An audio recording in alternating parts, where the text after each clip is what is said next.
Assalamualaikum warahmatullahi wabarakatuh. Perkenalkan, nama saya Ahmad Naim Basirah. Saya dari kelas 3B Sistem Informasi, jurusan Ilmu Komputer dengan nomor induk mahasiswa 140 223 0034. Nah, jadi di sini saya akan menjelaskan mengenai presentasi saya mengenai penelitian pengembangan sistem penjualan toko baju online dengan integrasi branding dan pemasaran digital. Nah, jadi saya itu akan menjelaskan ya hasil presentasi saya mengenai gimana sih caranya penjualan toko online ya, terutama di industri fashion ini. Oke, di sini ada next page. Di sini ada yang namanya latar belakang atau background. Nah, jadi untuk backgroundnya ini, perkembangan teknologi informasi dan penetrasi internet yang sangat pesat dalam beberapa tahun terakhir ini telah mendorong perubahan yang sangat besar dalam dunia perdagangan ya. Nah, untuk salah satu utamanya itu sektor yang paling berkembang adalah sektor e-commerce ya, atau sektor perdagangan elektronik. Nah, khususnya itu dalam industri fashion. Nah, makanya toko baju online ini itu menjadi strategi alternatif utama bagi konsumen untuk mencari kenyamanan berbelanja tanpa ada batasan waktu dan tempat. Ya, misalnya kayak contohnya kan dulu kan kalau kita ingin membeli sesuatu, terutama kayak baju di industri fashion gitu, nah itu kan kita tuh harus kayak ke pasar ataupun kemana kan, itu kan memerlukan kayak kendaraan, tenaga, dan waktu ya. Nah, untuk hal ini itu memberikan peluang yang besar bagi pelaku bisnis untuk memperkenalkan dan memasarkan brand mereka itu secara lebih luas dan efektif. Nah, jadi seperti itu ya. Nah, ini untuk page selanjutnya itu ada identifikasi masalah dan tujuan penelitian. Nah, jadi untuk identifikasi masalahnya itu, nah di sini ada yang pertama tuh ada persaingan yang ketat di pasar e-commerce. Nah, jadi maksudnya itu gimana? Nah, jadi untuk identifikasi masalah yang pertama ini ada persaingan ya. Jadi walaupun kita itu menggunakan e-commerce atau perdagangan elektronik, pasti ada lah ya yang namanya saingan atau saingan toko, saingan pasar ya. Nah, untuk yang kedua itu ada yang namanya pengaruh branding terhadap keputusan pembelian konsumen. Nah, jadi seberapa penting sih branding itu dalam pemasaran ya terhadap keputusan pembelian konsumen. Nah, jadi konsumen ini tahu lah ya yang mana mau dibeli sama dia itu kan bisa digapai dari hal yang namanya branding. Nah, untuk ketiga ini ada efektivitas sistem penjualan online. Nah, seberapa berguna sih sistem penjualan online ini atau e-commerce ini dalam menjual toko baju ini. Nah, untuk yang keempat itu ada hubungan antara branding dan sistem penjualan. Nah, jadi ada nggak sih branding kayak gimana itu sama sistem penjualannya itu ada kaitannya nggak sih? Nah, jadi seperti itu. Nah, dan juga untuk tujuan penelitiannya, di sini untuk yang pertama itu ada yang namanya menilai pengaruh branding terhadap keputusan pembelian konsumen. Nah, jadi pengaruh branding itu kan kayak kalau ada di shop itu kan di penilaiannya ya. Nah, itu kan ada tuh. Nah, itu kalau kita mau beli sesuatu pasti dilihat dulu kan kayak komennya apa aja sih. Nah, seperti itu. Nah, kalau komennya bagus, bintangnya bagus, nah pasti kita ikut membelinya. Nah, jadi seperti itu. Nah, dan juga yang kedua ini ada yang namanya menganalisis efektivitas sistem penjualan toko baju online. Nah, jadi efektivitasnya sistem penjualan baju online itu gimana? Nanti kita analisis seperti itu. Nah, dan juga yang ketiga ini ada mengidentifikasi hubungan antara branding dan sistem penjualan dalam meningkatkan penjualan. Nah, jadi kita tuh tujuannya itu kita mengidentifikasi nih hubungannya branding sama sistem penjualan tuh apa. Nah, itu bisa nggak sih meningkatkan penjualan. Nah, dan yang keempat atau yang terakhir itu ada memberikan rekomendasi strategi pemasaran dan penjualan untuk toko baju online. Nah, jadi nanti di terakhir saya akan memberikan rekomendasi strategi untuk baju toko yang saya observasi ini. Nah, itu nanti saya akan mengasih kayak rekomendasi strategi apa sih yang bisa meningkatkan penjualan pada toko baju online ini. Nah, jadi seperti itu. Nah, oke, untuk slide selanjutnya di sini ada profile objek penelitian. Nah, jadi untuk nama toko baju online-nya itu yang mau saya telaah atau observasi itu namanya toko baju online Forever Tears. Nah, itu nama brandnya ya.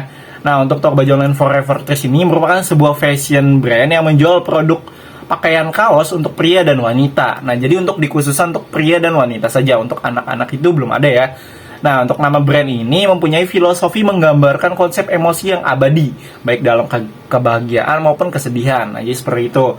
Nah, oke, untuk platform penjualannya, di sini untuk platform penjualan toko Forever itu beroperasi itu secara online ya.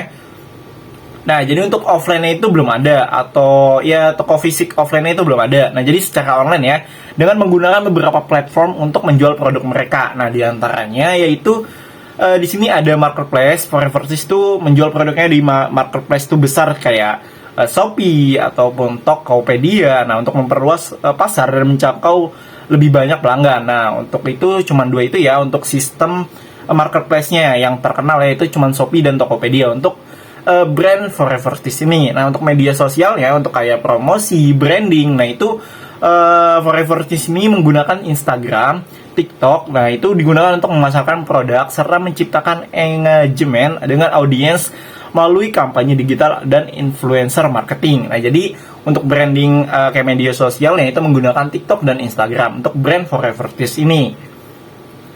Nah, ini ada logo brandnya atau brand logonya seperti ini ya, Forever Tears. Ya, dan juga di sini ada online shop Shopee-nya. Nah, seperti ini tampilan online shop Shopee-nya.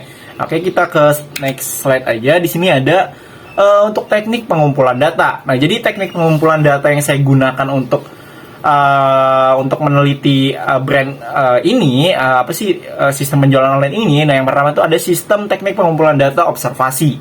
Nah, jadi saya itu mengobservasi secara online dengan bertanya langsung kepada pihak terkait ya untuk mendapatkan informasi yang mendalam dan struktur untuk memperoleh data yang akurat. Nah, jadi saya itu mengobservasi langsung ya. Kebetulan ini yang mempunyai pemilik toko online ini. Nah, ini merupakan teman saya ya, teman online saya. Nah, jadi dia memiliki brand toko ini. Jadi saya mengobservasinya dan menanyakan dan ternyata dibolehkan ya. Nah, jadi untuk ini adalah rumah produksinya ya, kaos brand Forevertis. Nah, ini saya meminta gambarnya secara online ya, langsung ke dia. Nah, langsung aja ke next slide. Nah, di sini ada yang namanya teknik pengumpulan data dengan metode wawancara ya. Nah, di sini untuk wawancara, saya itu menggunakan proses wawancara dengan tema online ya. Ya, namanya juga online. Jadi saya menggunakan online dengan menggunakan aplikasi yang namanya Discord. Ya, untuk media sarana berkomunikasi saya secara online dengan cepat dan lebih efisien. Nah, jadi untuk di aplikasi Discord ini merupakan aplikasi kayak semacam apa ya? Ini kayak ngobrol gitu lah ya, ngobrol, dan juga saya bisa kayak video juga bisa, menampilkan muka juga bisa, dengan ya pokoknya ya aplikasi bisa berkomunikasi lah ya. Nah, dengan baik dan efektif. Nah, dan juga untuk hasil wawancaranya ini saya sudah siapkan ya. Di sini ada linknya yang namanya Google Drive ya. Jadi untuk hasil wawancara itu saya tuh menanyakan banyak hal mengenai tentang toko brand Forevertis ini, kayak filosofinya kayak gitu, sistem-sistemnya. Nah, itu saya sudah menaruhnya di hasil wawancara ya. Ya, supaya nggak kelamaan presentasinya. Jadi saya sudah menaruhnya di Google Drive secara terpisah. Ini bisa dipencet aja linknya ya melalui PPT ini. Nah, lalu di sini saya ada berkomunikasi ya melalui Discord ya. Ini fotonya saya juga menanyakan dan saya juga catat ya di sini. Nah, oke, next di sini ada teknik pengumpulan data secara menggunakan metode analisis dokumen. Nah, di sini jadi ada beberapa analisis dokumen yang dari pihak terkait pemilik toko brand ini mengasih ke saya. Nah, jadi yang pertama ini ada gudang tokonya. Nah, ini jadi stok barang yang tersedia di gudang ya, mencakup berbagai jenis produk yang siap untuk diproses dan dikirimkan kepada pelanggan sesuai dengan pesanan yang diterima. Nah, ini ada gudangnya. Nah, yang kedua ini ada kayak struknya ya, struk penjualan melalui aplikasi Shopee. Nah, di sini struknya online ya. Nah, ini dia kirim ke saya. Nah, ini struknya. Nah, dan untuk yang ketiga ini ada yang namanya penilaian konsumen menggunakan lewat aplikasi Shopee. Nah, jadi dia juga kirim ke saya nih. Ini penilaiannya kayak gini. Nah, seperti itu. Nah, oke, langsung aja next. Di sini ada urutan proses bisnis ya, atau uraian proses bisnis. Nah, jadi di sini ada aktivitas diagram menggambarkan berbagai alir aktivitas penjualan toko baju online dalam sistem yang sedang dirancang. Nah, jadi di sini ada yang pertama itu ada di sini ada admin ya. Nah, ini ada admin. Nah, admin itu bisa mengupdate informasi, mengelola data baju. Nah, seperti ini ya. Di sini ada toko baju online-nya. Ya, tugas toko baju online itu ya memajang baju atau mengupload baju ya, seperti ini. Dan juga untuk customer, nah itu customer itu bisa memilih baju ya. Fungsi dari customer itu bisa memilih baju. Nah, dan juga Di sini admin juga bisa mengelola data baju. Nah, jadi data baju tuh bisa dikelola ya. Nah, untuk itu di sini juga ada yang namanya terima data baju. Nah, jadi pemilik toko itu kalau sudah dipilih, nah kalau sudah mau dibeli customer itu bisa diterima ya datanya nih, kayak apa sih yang dipilih sama customer ini biar segera dikirimkan. Nah, dan juga di sini ada keranjang belanja. Nah, kalau customer sudah memilih kayak udah suka nih dengan bajunya, nah ingin membeli, nah itu bakal masuk ke keranjang belanja ya. Nah, jadi masuknya nanti ke toko baju online. Nah, dan juga di sini kalau sudah masuk ke keranjang belanja, itu masuknya bakal ada yang namanya transaksi ya, transaksi di sini. Nah, kalau udah transaksi itu masuknya ke admin lagi. Nah, untuk mengelola data transaksinya nih, admin di sini tuh admin Shopee ya, seperti ini. Nah, ini mengelola data transaksi. Nah, langsung aja di sini kalau udah di data transaksinya itu ada yang namanya laporan penjualan.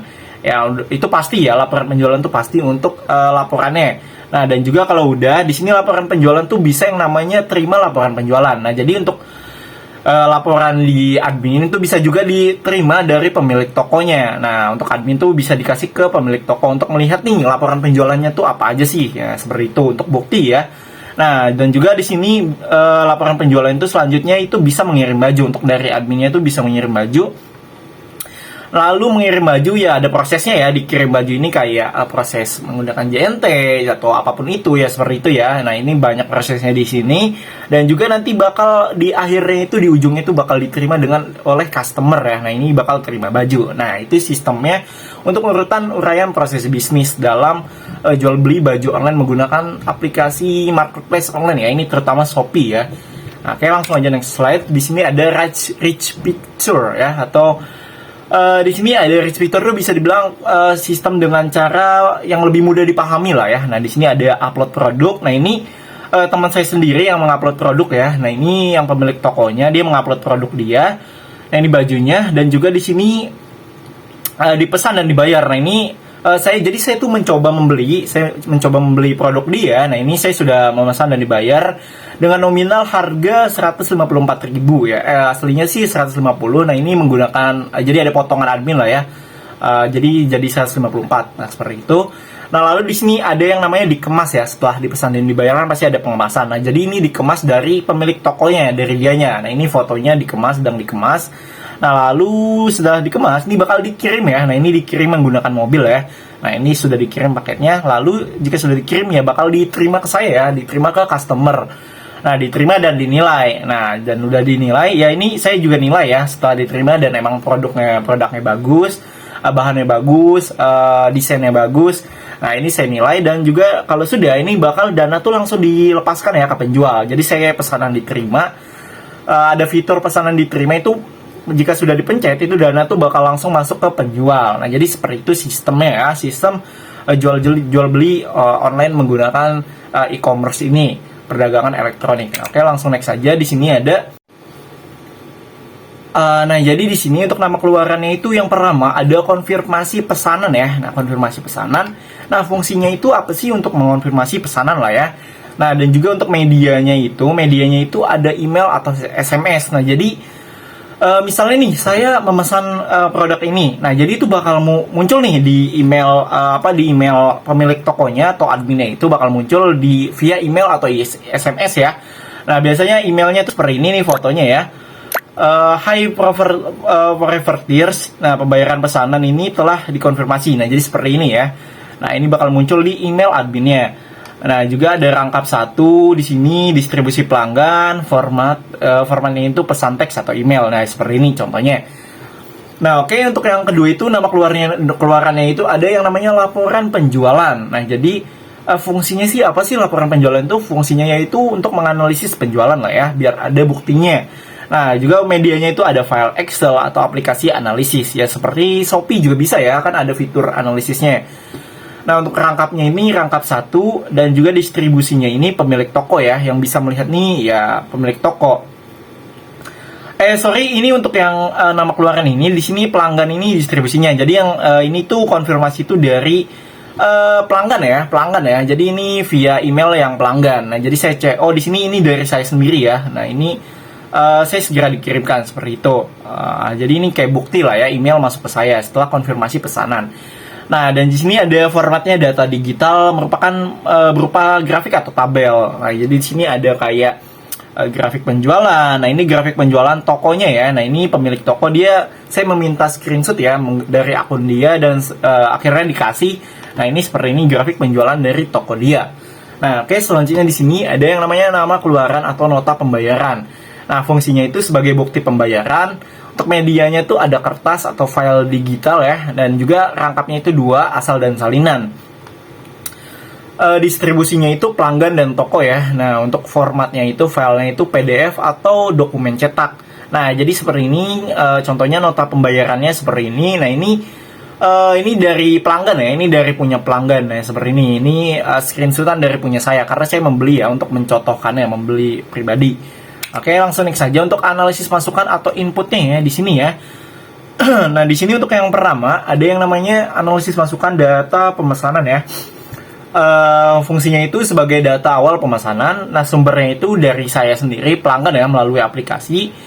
Ya, untuk medianya itu formulir pemesanan online. Nah, frekuensinya itu setiap kali ada pemesanan. Nah, jadi setiap ada pemesanan itu bakal ada data yang muncul ya, yang muncul notifikasinya seperti ini. Nah, ini keterangannya ya, berisi informasi pemesanan. Nah, seperti ini nih. Perlu dikirim ya sebelum tanggal ini. Nah, ini dari pemilik tokonya ya, mengirimkan screenshot ini ke saya untuk sebagai di sini sebagai ya lampiran-lampiran aja ya, sebagai biar enak presentasinya. Nah, yang kedua di sini ada yang namanya nama masukan. Ya, nama masukan ini berisi data pembayaran dan juga fungsinya itu sebagai bukti pembayaran lah ya, bukti. Dan juga sumbernya itu pelanggan melalui transfer bank. Nah, jadi dari saya pribadi ya, ini buktinya ini. Nah, juga medianya itu bukti transfer atau notifikasi pembayaran. Nah, di sini frekuensinya itu setiap kali ada pembayaran. Nah, formatnya itu file digital. Dan untuk keterangannya berisi pembayaran. Nah, seperti ini ya pembayaran saya ya, seperti ini. Nah, untuk yang ketiga itu nama masukannya itu ada data stok baju ya. Nah, untuk yang fungsinya sebagai data stok baju. Nah, sumbernya itu supplier atau gudang. Nah, untuk medianya file Excel atau aplikasi manajemen stok. Nah, dan juga untuk frekuensinya di sini berkala ya. Jadi setiap minggu atau bulan. Nah, jadi untuk data ini di update-nya itu setiap minggu atau setiap bulan. Nah, untuk formatnya data digital berupa foto ini. Nah, ini keterangannya berisi informasi stok baju. Nah, ini sisa stok baju yang dimiliki oleh brand Forever Tears ini. Oke, langsung next slide aja. Di sini ada yang namanya usulan perbaikan atau usulan perbaikan. Nah, jadi untuk usulan perbaikan untuk toko ini dari saya pribadi setelah saya telah observasi, setelah saya teliti. Nah, ini jadi toko ini tuh, brand ini tuh harus yang namanya menambahkan fitur TikTok Shop ya, TikTok Shop sebagai media sarana jual beli untuk meningkatkan penjualan dan memperluas jangkauan pasar toko online. Nah, jadi untuk brand ini kan belum ada tuh yang namanya fitur toko TikTok Shop ini. Nah, setelah saya teliti ini sangat penting banget ya TikTok Shop ini. Karena yang kita tahu TikTok Shop ini sangat gede banget ya untuk peminatnya ya. Itu biasanya dengan menggunakan TikTok Shop ini itu bisa memperluas lah jangkauan di pasar toko online, terutama bagi toko Forever Tears ini. Nah, yang pertama di sini untuk tata caranya ya, kalian tuh untuk toko ini tuh bisa yang namanya registrasi dulu akun bisnisnya. Dan juga untuk kedua ini ada yang namanya menyiapkan profil TikToknya ya. Jadi kayak diatur lah ya profilnya, untuk kayak bionya seperti itu lah ya. Ya, yang mencerminkan toko baju online lah seperti itu. Nah, untuk yang ketiga itu ada yang namanya integrasi produk. Nah, jadi integrasi produk itu seperti kayak ya sinkronkan gitulah ya katalog produk website kayak marketplace lain, kayak biar mudah lah ya untuk mengelola stoknya. Nah, yang keempat tuh ada dengan kerjasama dengan influencer. Nah, menurut saya ini nih sangat penting banget ya, terutama untuk brand toko baju ini sangat penting banget kerjasama dengan influencer ya, kayak mempromosikan brand ini dari influencer gitu ya, kayak tinggal pilih aja influencer yang mana, lokal juga bisa ya. Ya, itu bisa untuk meningkatkan mempromosikan produk di TikTok untuk brand toko ini. Nah, yang kelima itu ada yang namanya affiliate program. Nah, jadi program affiliate ini merupakan fitur aplikasi TikTok untuk memberikan komisi kepada kreator yang berhasil menjualkan produk TikTok Anda. Nah, jadi kayak kan banyak ya kan konten kreator TikTok gitu. Nah, itu kalian pemilik toko ini bisa menggunakan affiliate program ini. Jadi setiap brand yang terjual melalui konten kreator TikTok itu bisa dibagi hasilnya ya seperti itu. Nah ini sangat penting banget ya, ini sangat membantu banget. Nah dan juga untuk yang terakhir ini ada yang ke-6 ini, siarkan live di TikTok Shopping ya. Nah, jadi maksudnya itu live TikTok Shopping itu kan TikTok tuh ada yang namanya live ya, live TikTok. Nah itu kalian bisa, pemilik toko ini bisa menjualnya melalui live TikTok Shopping. Jadi bisa live sehari itu bisa ya, per hari itu biasanya banyak banget tuh yang masuk ya. Itu bisa tanya-tanya juga, ini produk apa, kayak gitu kan bisa ya. Nah ini sangat amat berguna banget ya untuk usulan perbaikan toko brand Forever di sini. Nah selanjutnya nih ada kedua ya usulan perbaikannya, cara kirim paket lewat TikTok Shop. Nah ini untuk kirimnya nih ya mirip-mirip lah ya dengan yang Shopee tadi, kayak konfirmasi pesanan, pengawasan dan pengepakan, atur pengiriman, konfirmasi pesanan, dan juga layanan pernah jual atau resolusi masalah kayak misal ada problem kayak produk yang nggak sesuai. Nah itu bisa ya di sini. Nah ini untuk fitur TikTok Shop tuh seperti ini ya. Nah ini fotonya. Nah, oke langsung next saja. Nah jadi untuk kesimpulan dari penelitiannya saya ini, nah jadi untuk pengembangan sistem penjualan yang efisien dan terintegrasi pada toko baju online itu sangat penting banget ya untuk meningkatkan pengalaman pelanggan. Nah hal ini tuh kayak mencakup aspek inventaris, prosesan transaksi, hingga pelayanan pelanggan yang sangat amat responsif. Nah jadi ini sangat penting banget ya untuk toko ini tuh untuk penjualannya biar lebih efisien ya. Nah jadi seperti itu. Nah, di sini ada yang terakhir, ada lampiran penelitian. Nah, jadi ini kayak yang tadi itu saya mewawancarai pemilik tokonya menggunakan aplikasi Discord ya untuk media berkomunikasi. Nah, dan juga di sini saya pribadi sendiri ya, saya membeli toko baju itu. Nah, ini untuk dokumentasinya. Ya, dan juga saya pakai ya di sini ya. Nah, ini untuk baju produk dari Forever di sini cukup bagus ya. Bahannya juga enak, adem, dan juga nyaman lah ya buat anak-anak muda, terutama kayak ya anak-anak muda ini sangat amat cocok bajunya, dan juga harganya bersahabat ya, murah, hanya 150.000 doang. Nah jadi seperti ini ya. Untuk penelitian saya kurang lebihnya mohon maaf kalau ada bahasa yang kurang cocok ya dari saya. Terima kasih kurang lebihnya mohon maaf. Wassalamualaikum warahmatullahi wabarakatuh.